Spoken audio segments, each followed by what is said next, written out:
국민 여러분 안녕하셨습니까? 인도태평양 전략연구원의 최수용입니다. 오늘도 저희 공작관TV 그레이트 게임 그리고 새롭게 만든 인도태평양 전략연구원의 신규 채널을 애청하시고 구독해 주셔서 감사를 드립니다.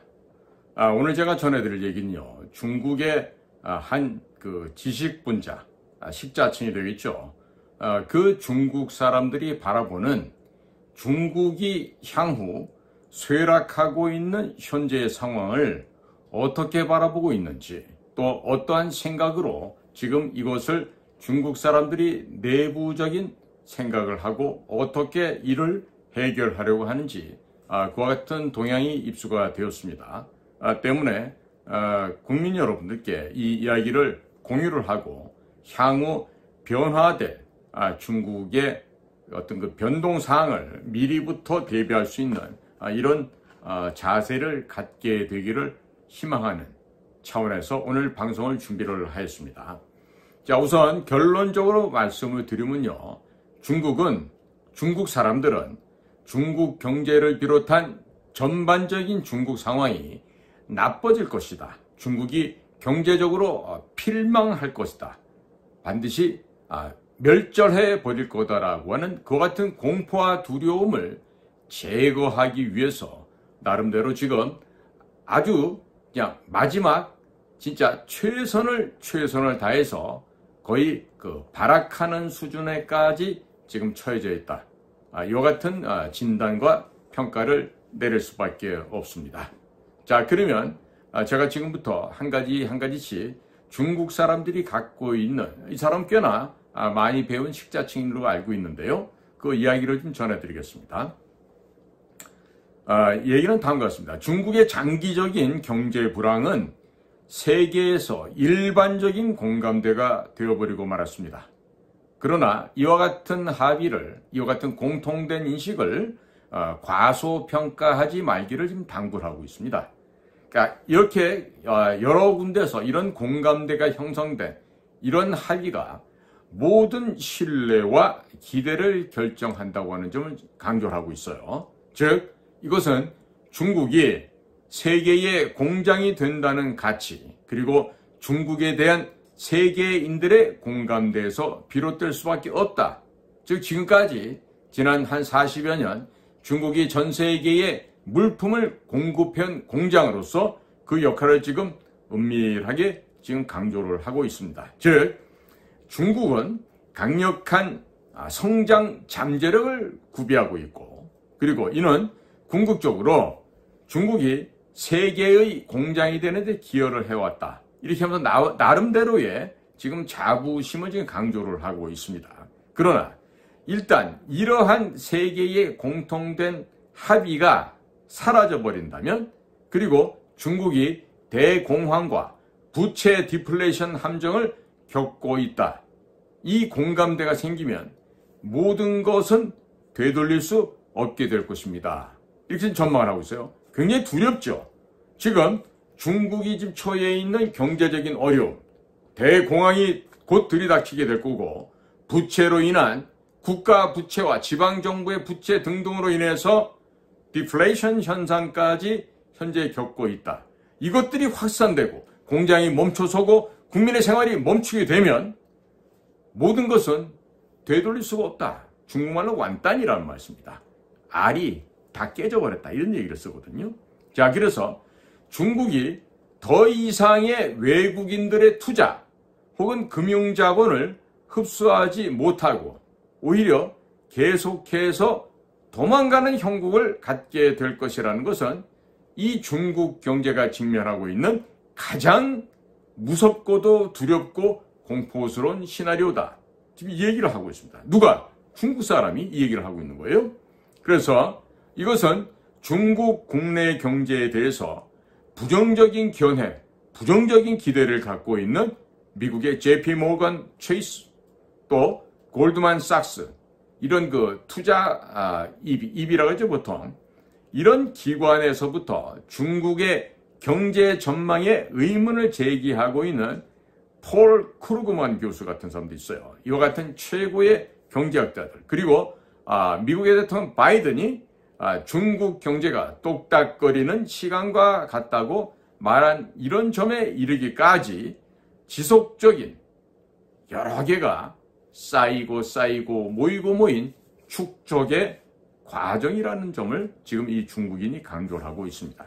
자, 이어서 옐런 미 재무장관이 방중을 하고 또 뭐 한국을 오고 또 한일 양국이 중국 내에서의 어떤 그 또 다른 인플루엔자, 코비드 19 같은 우한 폐렴과 같은 이런 또 다른 역병, 질병이 발병할 것에 대한 위험에 대비하기 위해서 비상팀을 구성을 하고 마침내는 피치사가 중국의 신용등급이 강등이 됐다라고 공표하는 이런 일련의 사태들이 단계적으로 차근차근하게 이루어졌다라는 점을 지금 토로하고 있습니다.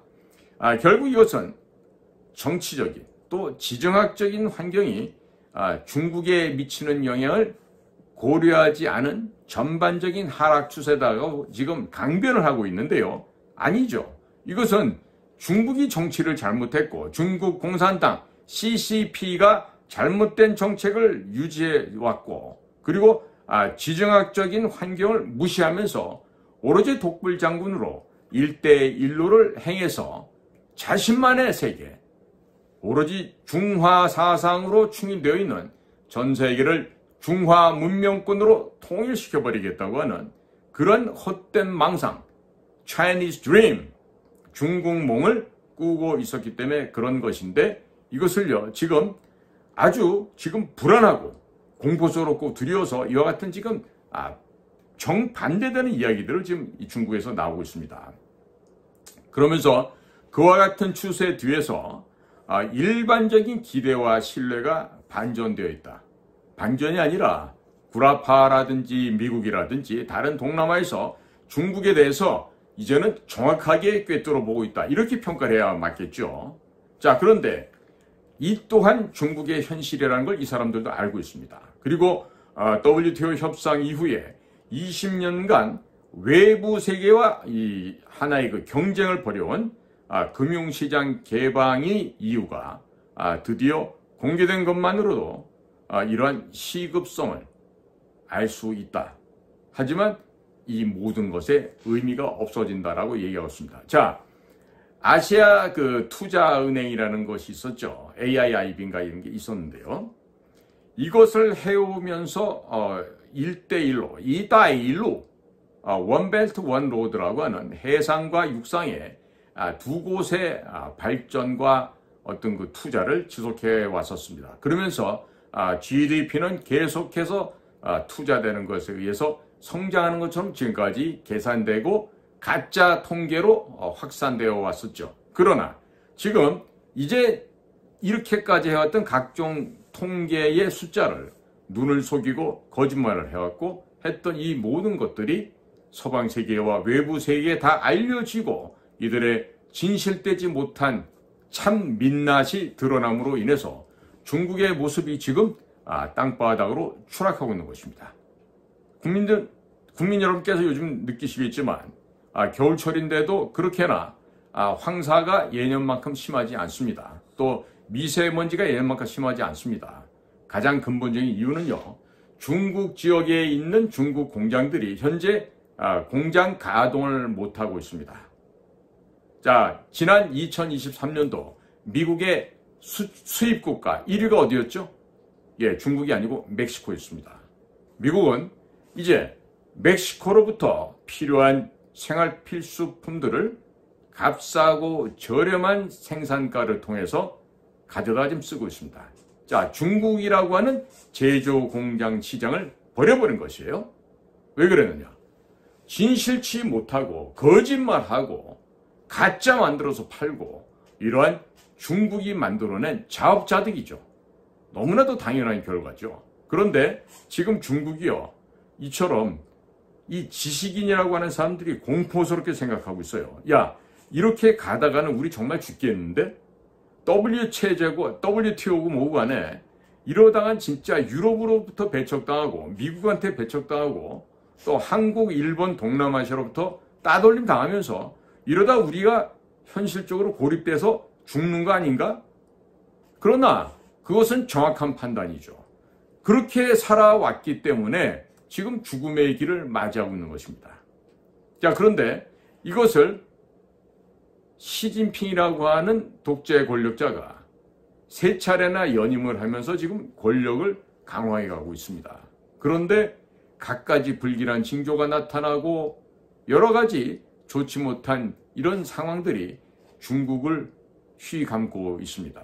자, 과연 지금 최근 들어서 시진핑의 건강 이상설이 중병설이 나돌면서 아무래도 췌장에 어려운 상황이 생겼다라고 하는 점들이 지금 북경의 산자 병원이라든지 301 의료원 등등을 통해서 스물스물 지금 흘러나오고 있죠. 자, 그러면 과연 시진핑의 건강이 나빠지고 혹여라도 팔보산에 가서 향불을 맡아야 되는 상황이 된다 했을 때는 어떤 일이 벌어질까요? 그야말로 예상하기 힘든 상황들이 또 전개될 것입니다. 자, 그렇기 때문에 우리 대한민국에서는요, 정치 지도자들이나 외교, 안보, 국방, 통일 분야의 일을 하시는 분들이 여기에 대한 철저한 대비를 좀 하고 있어야 돼요. 철저한 대비를 해야 됩니다. 그런데 철저한 대비가 과연 미국 쪽만 바라보고 있으면 될까요? 중국 안에 직접 들어가야 되죠. 중국 안에 들어가서 정확한 정보를 파악하고 입수하고 확인해야 될 텐데, 자, 과연 대한민국에서 파견한 주중 한국 대사부터 시작해서 외교부, 산자부, 기재부, 식약청, 해양수산부, 또 농림축산식품부, 하다못해 놀고 먹고 쉬고 자는 법무부, 또 그거보다 더 심하게 놀고 먹고 자고 쉬는 입법부, 국회, 이런 사람들이 가가지고 과연 제대로 일을 하고 있겠느냐. 더더군다나 중국어도 안 되는 기자들이 특파원으로 나가 있는 곳이 바로 중국입니다. 그러면 언어도 안 되는 기자들이 과연 무슨 이야기를 어디에 가서 취재를 할 수 있겠습니까? 그러면 국정원이나 외교부 사람들은 될까요? 거기도 대동소이합니다. 자, 그러면 이렇게 중국의 상황이 지금 급변하고 있어요. 쇠락 자체를 중국 사람들도 인정하는 것이죠. 다만 그렇게 평가되어지기를 지금 거부하는 것뿐입니다. 일종의 앙탈을 부리고 있다고 볼 수 있습니다. 자, 그런데 우리는 아주 태평하게 보고 있죠. 지난번에 발생했던 요소 비료에 난리가 나고 또 암모늄, 인산 암모늄에 대한 수입이 또 어려지는 상황이 돼도요. 지금 아무런 조치도 제대로 취하지 못하고 있는 것이 대한민국 주중 한국대사관 그리고 10여 개 시에 나가 있는 대한민국 영사관들이에요. 과연 이들이 대한민국과 국민들을 위해서 일을 하는 조직인지 한번 두고 살펴보시자고요. 지금 쇠락해가는 중국과 또 이를 관계를 단절시키고자 하는 미국, 그리고 금년도 11월 달에 있을 미국의 대통령 선거에 하나의 큰 변수가 만약에 도널드 트럼프로 확정되는 순간 중국의 경제는 그야말로 벼락에 수직직하하는 일이 생겨날 수도 있습니다. 자, 그러니까 이런 참담한 그 재난이 발생하기 전에 대한민국은 지금 어렵고 힘든 경제 상황이 더 힘들고 악화되지 않게끔 하기 위해서라도 정신을 바짝 차려야 돼요. 지금 대통령이야 지금 뭐 기획재정부라든지 이런 것에서 쉽게 생각하고 그때그때 그 소위 얼버무리식 임기응변식의 보고서 써서 될 일이 아닙니다. 그러니까 지금 망해가고 있는 중국을 바라보면서 과연 옆에 있는 우리나라는 그 불똥이 우리에게 튀지 않게끔 해야 되겠는데 정신 차려야 되겠죠. 그런데 이와 같이 정신 차려야 되는 이런 어려운 시점에 정치에 함몰돼서 맨날 거기에만 몰려다니면 되겠습니까? 정말로 중요한 것은 1번이 안보요, 2번이 경제입니다. 그리고 그보다도 더 중요하다고 할 수 있는 것은 교육, 문화이기도 하죠. 그러니까 이런 것들이 먼저 선행돼서 국가의 틀을 갖추고 정상화가 되어야 되겠는데 지금 그 일이 안 되고 있어요. 안 되고 있어요. 그리고 지금 제가 대통령에 대한 간첩이라는 책도 읽어드리고 있습니다만은 그런 간첩 행위를 한 자들에 대한 조사나 수사가 시작도 되지 않은 점에 대해서 지금 우리의 혈맹이라고 하는 미국에서는 매우 의심의 눈길로 바라보고 있습니다. 왜 문재인을 수사하지 않는 것인가? 왜 문재인의 처 김정숙이가 남용한 국정원의 특별활동비 심건이라 그랬죠? 1, 2억이겠습니까? 제가 지금 추론해 보건데 수백억 원이 김정숙의 사치 비용으로 들어갔을 것으로 지금 예상하고 있습니다. 그러니까 이런 것들 밝혀내야 돼요. 그런데 하지 않고 있죠. 자, 거기에다가 문재인 말기에 아랍에미레이트, 사우디아라비아, 이집트를 방문할 때 이집트에서 수출은행장이었던 봉준규를 대동하고 가서 2조 원의 돈을 빌려줍니다. 뭐로? EDCF, EDPF라고 하는 대외 경제 원조 기금을 가지고 이집트에게 도움을 줬어요. 그 2조 원 가운데에는 북에 김정은이가 이집트 오라스콤 통신사에 갚아야 할 6억 달러, 대략 한화 8천억 원 정도가 포함되어 있었습니다. 그러니까 8천억 원을 제외한 1조 2천억 원 정도를 가지고 대한민국의 K9과 K2 흑표 전차를 사는데 이것도 이런 거래는 세상에 있을 수가 없죠. 대단히 불합리적이고 비이성적인 거래라고 할 텐데 이러한 정말 상상을 초월하는 돈이 이집트에게 차관 공여가 되고 그런 앞뒤도 맞지 않는 물품 거래가 이루어졌다는 건데 이런 것을 조사를 하지 않는다. 벌써 한국의 돈이 뉴욕의 금융거래소를 통과해서 이집트로 흘러갔다는 것을 미국에서는 알고 있습니다. 자, 과연 망해가는 중국 그리고 더 빨리 망해가는 북한을 바라보면서 우리는 지정학적인 측면에서 제대로 된 판단과 결정을 해야 될 텐데 지금도 우왕좌왕하고 있죠. 최소한 하나만이라도 역사전쟁을 함에 있어서 제대로 된 올바른 판단과 거기에 대한 가치 부여 그리고 지도자급에 있는 사람들의 솔선수범하는 관람 등이 이 사회에서 필요할 텐데 아직까지도 대통령 내외분이나 각 부의 장관, 국무총리 혹은 그렇게 서울의 법을 관람했다고 하는 검찰총장과 그 하수인들은 아직도 이승만의 건국전쟁을 본 사람이 없습니다. 이승만의 기적의 시작이란 영화도 본 사람이 없습니다. 자, 이럴 때 미국에서 우리의 우방이다, 우리의 혈맹이다 라고 하지만 과연 이처럼 선명성이 결여되어 있고 그리고 정직하지 못한 대한민국을 어떤 식으로 바라볼지 한번 생각해 봐야 될 매우 의미 있는 시점이라고 생각이 듭니다. 현명한 판단을 하셔야 될 것입니다.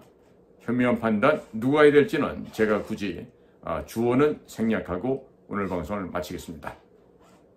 오늘도 변함없이 저희 공작관 TV 크리에이티브 게임과 신규 채널인 인도태평양 전략연구원을 경청해 주셔서 감사를 드립니다. 저는 최수영이었습니다. 감사합니다.